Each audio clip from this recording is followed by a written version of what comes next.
ಸೊಪ್ಪಿನ ಬಸ್ಸಾಂಬಾರನ್ನ ಯಾವ ರೀತಿ ಮಾಡೋದಂತ ನೋಡೋಣ. ಮೊದಲಿಗೆ ನಾನಿಲ್ಲಿ ಚೆನ್ನಾಗಿ ತೊಳೆದಿರುವಂತಹ ದಂಟಿನ ಸೊಪ್ಪನ್ನು ಸಣ್ಣದಾಗಿ ಕಟ್ ಮಾಡಿ ಹಾಕ್ಕೊಳ್ತಾ ಇದ್ದೀನಿ. ಹಾಗೆಯೇ ನಾನಿಲ್ಲಿ ಬರೀ ದಂಟಿನ ಸೊಪ್ಪು ಅಷ್ಟೇ ಹಾಕ್ತಾ ಇಲ್ಲ, ನಾನಿವತ್ತು 4 ರೀತಿಯ ಸೊಪ್ಪುಗಳನ್ನ ಹಾಕ್ಕೊಂಡು ಸಾಂಬಾರನ್ನ ಮಾಡ್ಕೊಳ್ತಾ ಇದ್ದೀನಿ. ಈಗ ಮೆಂತ್ಯ ಸೊಪ್ಪನ್ನು ಕೂಡ ಸಣ್ಣದಾಗಿ ಕಟ್ ಮಾಡಿ ಹಾಕ್ಕೊಳ್ತಾ ಇದ್ದೀನಿ. ಈ ರೀತಿ 4 ರೀತಿಯ ಸೊಪ್ಪುಗಳನ್ನ ಸೇರಿಸಿ ಬಸ್ಸಾಂಬಾರನ್ನ ಮಾಡಿ ನೋಡಿ, ತುಂಬಾ ಟೇಸ್ಟಿಯಾಗಿ ತುಂಬಾ ಸಖತ್ತಾಗಿರುತ್ತೆ. ಈಗ ಇದಕ್ಕೇನೆ ಸಣ್ಣದಾಗಿ ಕಟ್ ಮಾಡಿರುವಂಥ ಪಾಲಕ್ ಸೊಪ್ಪು ಕೂಡ ಸೇರಿಸ್ಕೊಳ್ತಾ ಇದ್ದೀನಿ. ಹಾಗೆಯೇ ಸಬ್ಬಾಸಿಗೆ ಸೊಪ್ಪು ಕೂಡ ಸೇರಿಸ್ಕೊಳ್ತಾ ಇದ್ದೀನಿ. ಮೆಂತ್ಯ ಸೊಪ್ಪು ತುಂಬಾ ಆರೋಗ್ಯಕ್ಕೆ ಒಳ್ಳೆಯದು, ಹಾಗಾಗಿ ಮೆಂತ್ಯ ಸೊಪ್ಪನ್ನು ಸೇರಿಸ್ಕೊಂಡಿದ್ದೀನಿ. ಹಾಗೆಯೇ ಸಬ್ಬಾಸಿಗೆ ಸೊಪ್ಪು ಕೂಡ ಸೇರಿಸ್ಕೊಳ್ತಾ ಇದ್ದೀನಿ. ನಾನಿಲ್ಲಿ ಎಲ್ಲ ಸೊಪ್ಪುಗಳನ್ನು 2ರಿಂದ 3 ಬಾರಿ ಚೆನ್ನಾಗಿ ತೊಳೆದು ಸಣ್ಣದಾಗಿ ಕಟ್ ಮಾಡಿ ಹಾಕ್ಕೊಂಡಿದ್ದೀನಿ. ಇದಕ್ಕೆ ಈಗ ನೆನೆಸಿರುವಂಥ ಬಟಾಣಿ, ಕಡಲೆಕಾಳು, ಹಾಗೆಯೇ ಅಲಸಂದೆ ಕಾಳು ಇಷ್ಟನ್ನು ಸೇರಿಸ್ಕೊಳ್ತಾ ಇದ್ದೀನಿ. ನೋಡಿ, ಈಗ ಇದನ್ನು ನಾನು 4ರಿಂದ 5 ಗಂಟೆಗಳ ಕಾಲ ನೆನೆಸಿಟ್ಕೊಂಡಿದ್ದೆ. ಈಗ ಇದಕ್ಕೇನೆ ಖಾರಕ್ಕೆ ಬೇಕಾಗುವಷ್ಟು ಮೆಣಸಿಕಾಯಿನ ಹಾಕ್ಕೊಳ್ತಾ ಇದ್ದೀನಿ. ನಾವಿಲ್ಲಿ ಅಚ್ಚ ಖಾರದ ಪುಡಿಯನ್ನು ಬಳಸ್ತಾ ಇಲ್ಲ, ಬದಲಿಗೆ ಮೆಣಸಿಕಾಯಲ್ಲಿ ಯಾವ ರೀತಿ ಸಾಂಬಾರನ್ನ ಮಾಡೋದಂತ ತೋರಿಸ್ಕೊಡ್ತಾ ಇದ್ದೀನಿ. ಈಗ ಇದಕ್ಕೇನೆ ರುಚಿಗೆ ತಕ್ಕಷ್ಟು ಉಪ್ಪನ್ನು ಸೇರಿಸ್ಕೊಳ್ತಾ ಇದ್ದೀನಿ. ಈಗ ಇದಕ್ಕೇನೆ ಸೊಪ್ಪು ಬೇಯಕ್ಕೆ ಎಷ್ಟು ನೀರು ಬೇಕಾಗುತ್ತೋ ಅಷ್ಟನ್ನು ನಾವು ಹಾಕ್ಕೊಳ್ಬೇಕಾಗುತ್ತೆ. ನಾನು ಆಲ್ಮೋಸ್ಟ್ ಸೊಪ್ಪಿಗೆ ನೀರನ್ನು ಜಾಸ್ತಿನೇ ಸೇರಿಸ್ಕೊಳ್ತಾ ಇದ್ದೀನಿ, ಯಾಕಂದರೆ ನಾನಿವತ್ತು ಸೊಪ್ಪನ್ನು ಬೇಯಿಸಿರ್ತೀನಲ್ವ, ಆ ನೀರಲ್ಲೇ ಸಾಂಬಾರನ್ನ ಮಾಡೋದು, ಹಾಗಾಗಿ ಸೊಪ್ಪಿಗೆ ನೀರನ್ನು ಜಾಸ್ತಿ ಸೇರಿಸ್ಕೊಳ್ತಾ ಇದ್ದೀನಿ. ನೋಡಿ, ಈಗ ನೀರನ್ನು ಸೇರಿಸ್ಕೊಂಡು ಇದಕ್ಕೆ ನಾನೀಗ ಸ್ವಲ್ಪ ಅವರೆಬೇಳೆಯನ್ನು ಸೇರಿಸ್ಕೊಳ್ತಾ ಇದ್ದೀನಿ. ಈ ಅವರೆಬೇಳೆಯನ್ನು ಹಾಕೋದ್ರಿಂದ ಸಾಂಬಾರು ಟೇಸ್ಟ್ ತುಂಬಾ ಸಖತ್ತಾಗಿರುತ್ತೆ. ನೀವು ಇದ್ರ ಬದಲಿಗೆ ತೊಗರಿಬೇಳೆ ಕೂಡ ಸೇರಿಸ್ಕೊಳ್ಬೋದು, ಆದರೆ ಅವರೆಬೇಳೆನ ಹಾಕಿ ನೋಡಿ, ತುಂಬಾ ಸಾರು ಟೇಸ್ಟಿಯಾಗಿರುತ್ತೆ. ಈಗ ಇದಕ್ಕೆ ನಾನು ಒಂದು ಟೊಮೊಟೊನ ಹಾಕ್ಕೊಳ್ತಾ ಇದ್ದೀನಿ. ನೋಡಿ, ಒಂದು ಟೊಮೊಟೊವನ್ನು ಹಾಕಿ ನಾವು ಬೇಯಿಸ್ಕೊಳ್ಬೇಕಾಗುತ್ತೆ. ಈಗ ನಾನು ನೀರನ್ನು ಹಾಕಿ ಟೊಮೊಟೊನ ಹಾಕಿ ಬೇಯಿಸ್ಕೊಳ್ತಾ ಇದ್ದೀನಿ. 1 ವಿಷಲ್ ಹೊಡ್ಸ್ಕೊಂಡ್ರೆ ಸಾಕಾಗುತ್ತೆ, ತುಂಬಾ ಬೇಗ ಬೆಂದೋಗುತ್ತೆ.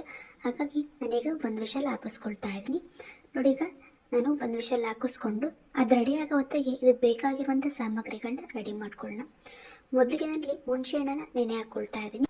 ಬಸ್ಸಾರಿಗೆ ಸಾಮಾನ್ಯವಾಗಿ 1 ಟೊಮೊಟೊ ಹಣ್ಣನ್ನು ಹಾಕ್ಕೊಳ್ಬೇಕು. ಹಾಗೆಯೇ ಜಾಸ್ತಿ ಹುಣಸೆ ಹುಳಿನ ಬಿಟ್ಕೊಂಡ್ರೆ ಬಸ್ಸಾಂಬಾರು ತುಂಬ ಟೇಸ್ಟಿಯಾಗಿರುತ್ತೆ, ಹಾಗಾಗಿ ಹುಣಸೆ ಹಣ್ಣನ್ನು ನೆನೆ ಹಾಕ್ಕೊಳ್ತಾ ಇದ್ದೀನಿ.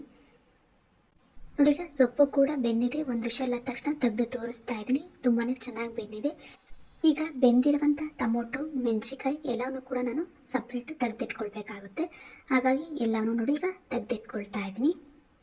ಇದ್ರ ಜೊತೆನೇ ಸ್ವಲ್ಪ ಕಾಳು ಮತ್ತು ಸೊಪ್ಪನ್ನು ಕೂಡ ತೆಗೆದಿಟ್ಕೊಳ್ಬೇಕು, ಆಗ ಸಾಂಬಾರು ತುಂಬ ಟೇಸ್ಟಿಯಾಗಿ ಬರುತ್ತೆ ಅಂತಲೇ ಹೇಳ್ಬೋದು. ನೋಡಿ, ಈಗ ತೆಗೆದಿಟ್ಕೊಂಡಾಗಿದೆ. ಇದಕ್ಕೆ ಈಗ ಸ್ವಲ್ಪ ಸೊಪ್ಪನ್ನು ಸೇರಿಸ್ಕೊಳ್ತಾ ಇದ್ದೀನಿ. ಇದನ್ನು ಸ್ವಲ್ಪ ಹೊತ್ತು ತಣ್ಣಗಾಗ್ಬಿಡಬೇಕು. ತಣ್ಣಗಾಗುವಷ್ಟರಲ್ಲಿ ನಾನಿಲ್ಲಿ ಒಂದು ಮಿಕ್ಸಿ ಜಾರಿಗೆ ಬೆಳ್ಳುಳ್ಳಿ, ಹಾಗೆಯೇ ಸಣ್ಣದಾಗಿ ಕಟ್ ಮಾಡಿರುವಂಥ ಈರುಳ್ಳಿ, ಹಾಗೆಯೇ ತೆಂಗಿನಕಾಯಿ ತುರಿಯನ್ನು ಸೇರಿಸ್ಕೊಳ್ತಾ ಇದ್ದೀನಿ.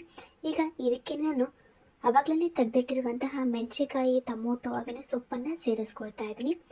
ಇದಕ್ಕೆ ಒಂದು ಅರ್ಧ ಟೀ ಸ್ಪೂನಷ್ಟು ಜೀರಿಗೆನ ಸೇರಿಸ್ಕೊಂಡು ಸಣ್ಣದಾಗಿ ರುಬ್ಕೊಳ್ಬೇಕಾಗುತ್ತೆ. ನೋಡಿ, ಈಗ ಬೇಯಿಸಿರುವಂಥ ಸೊಪ್ಪನ್ನು ನಾನು ನೀರಿನಿಂದ ಬೇರ್ಪಡಿಸಿ ಇಟ್ಕೊಂಡಿದ್ದೀನಿ, ಹಾಗೆ ನೀರು ಕೂಡ ಬೇರ್ಪಡಿಸಿ ಇಟ್ಟಿದ್ದೀನಿ.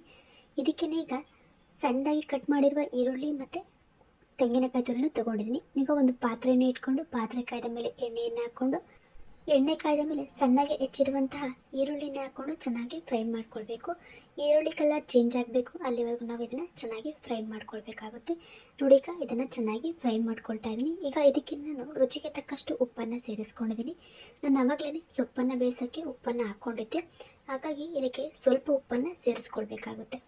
ಈಗ ಚೆನ್ನಾಗಿ ಫ್ರೈ ಆಗಿದೆ. ಇದಕ್ಕೀಗ ರುಬ್ಬಿರುವಂತಹ ಖಾರವನ್ನು ಸೇರಿಸ್ಕೊಳ್ತಾ ಇದ್ದೀನಿ. ಖಾರವನ್ನು ಸೇರಿಸ್ಕೊಂಡು ಚೆನ್ನಾಗಿ ಇದನ್ನು ಕುದಿಸ್ಕೊಳ್ಬೇಕಾಗುತ್ತೆ.